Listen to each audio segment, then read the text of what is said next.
லக்னத்துக்கு அதிபதி இருக்க மாதிரியே ராசிக்கு ஒரு அதிபதி இருக்கும்ல. அதாவது சந்திரன் எங்க நிற்கிறாரோ அந்த ராசிக்கு அதிபதி தான் ராசி அதிபதி. சிம்மத்தில் நின்னார்னா சூரியன் தான் அந்த ராசிக்கு அதிபதி இல்லையா?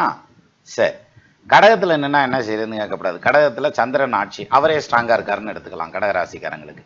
சரி, இப்போ இந்த கடகராசியை தவிர மற்ற ராசியில் இருக்கவங்களுக்கு இந்த சந்திரன் உட்கார்ந்துருக்கிறது தான் ராசி அதிபதி. இந்த ராசி அதிபதி சந்திரனோடையே சேர்ந்திருக்காருன்னு வச்சுக்கோங்க. அதாவது ராசிலேயே ஆட்சியாக இருக்காருன்னா அது முதல் தரமான யோகம். அல்லது கேந்திரத்தில் உட்காந்துருக்கார் அல்லது திரிகோணத்தில் உட்காந்துருக்கார். எதுக்கு? அந்த சந்திரனுக்கு கேந்திரம், சந்திரனுக்கு திரிகோணத்தில் உட்காந்துருக்காருன்னு வச்சுங்க, அதுவும் யோகத்தை கொடுக்கக்கூடிய அமைப்பு. இப்போ இந்த மாதிரியான அமைப்பு இருந்தால் என்ன செய்யும் ஜாதகம் அப்படின்னா, வாழ்க்கையில் நிச்சயமாக ஜெயிச்சிருவீங்க சார். உங்கள் தொழிலே ஆகட்டும், உங்கள் கரியர்லேயே ஆகட்டும், கன்ஃபார்மாக ஜெயிப்பீங்க. அதே மாதிரி நீங்கள் ஈடுபட்டிருக்க தொழில் ஒரு சின்ன தொழிலாக இருக்கட்டும் அல்லது பிரம்மாண்டமான பெரிய தொழிலாக இருக்கட்டும், அந்த தொழிலில் உங்களுக்கு கண்டிப்பாக போட்டி இருக்கும், பொறாமை இருக்கும். அந்த இதுக்கு மத்தியில் தான் வந்து நீங்கள் ஜெயிச்சு வருவீங்க. மறைமுக எதிர்ப்பு, போட்டி, பொறாமை இது இருக்கும்.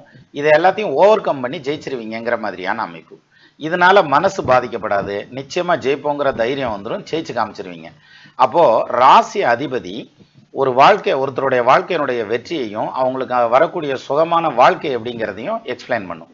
ஸோ சந்திரனுக்கு மறையாமல் இருக்கிறதுங்கிறது அல்லது கேந்திர திரிகோணத்தில் இருக்கிறது அல்லது சந்திரனோட சேர்ந்து இருக்கிறதுங்கிறது ராசி அதிபதி இருக்கக்கூடிய யோகமான ஸ்தானங்கள்.